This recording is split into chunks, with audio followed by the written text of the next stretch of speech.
आज news eighteen लोकमतच्या स्टुडिओमध्ये आले आहेत मुंबई महानगरपालिकेचे आयुक्त भूषण गगराणी सर. सर, सर्वप्रथम तुमचं स्वागत आहे.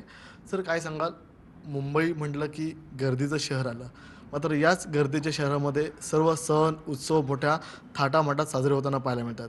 आता बाप्पाला निरोप देत असताना देखील अनेक चौपाट्यांवरती गर्दी होताना पाहायला मिळणार आहेत.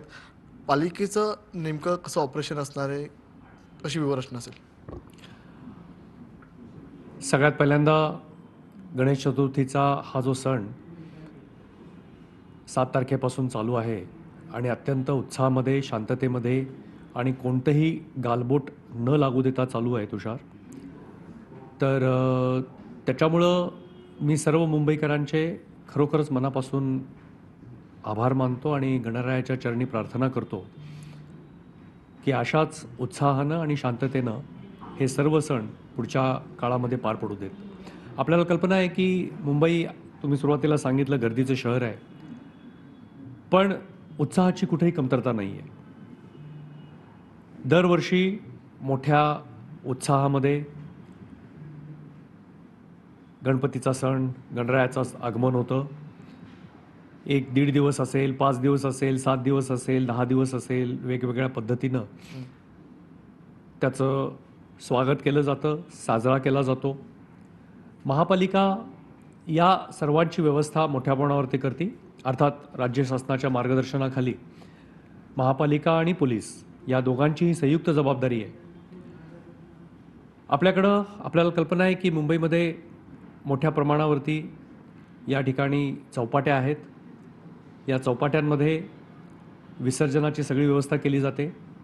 आजच्या तारखेला जर आपण पाहिलं तर आत्तापर्यंत जवळपास, म्हणजे आज 12 तारीख आहे, 40,000 गणपती, अर्थात प्रामुख्यानं त्याच्यामध्ये घरगुती गणपती होते आणि सार्वजनिक गणपतीची संख्या अजून कमी आहे, तर 40,000 गणपतींचं विसर्जन झालेलं आहे.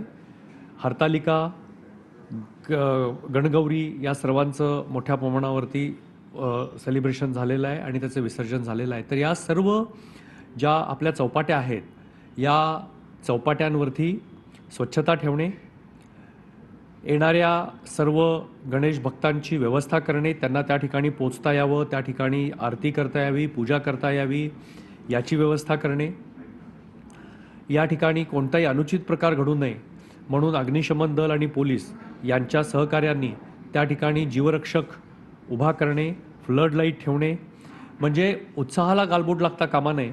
त्याचप्रमाणे उत्साह नियंत्रित पद्धतीनं पण चांगल्या पद्धतीनं साजरा करता यावा, हा आमच्या दृष्टिकोनातून सगळ्यात महत्त्वाचा भाग आहे.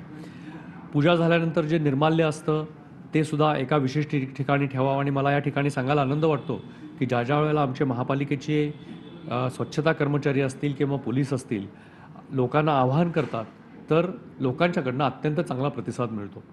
स्वच्छता ही दोघांच्याकडनं केली जाणारी बाब आहे, ही फक्त एका यंत्रणेकडनं केली जाणारी बाब नाही.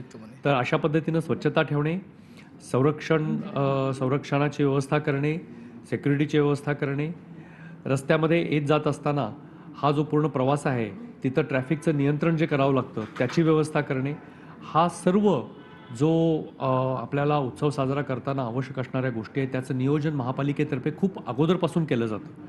सर्व गणेश मंडळाच्या बैठका घेतल्या जातात, मुख्यमंत्र्यांच्या स्तरावरती घेतल्या जातात, महापालिकेच्या स्तरावरती वारंवार बैठका घेतल्या जातात. या गणपतींसाठी जास्तीत जास्त मातीचा वापर व्हावा आणि प्लास्टर ऑफ पॅरिस कमी वापर व्हावा, यासाठी शाडूचं जे काही पुरवठा आहे ते महापालिकेतर्फे हे पूर्णपणे मोफत केलं जातं. तसे आदेश मुख्यमंत्र्यांनी दिले होते मागच्या वर्षी आणि ते आता आम्ही यावर्षी देखील चालू ठेवलेले आहेत.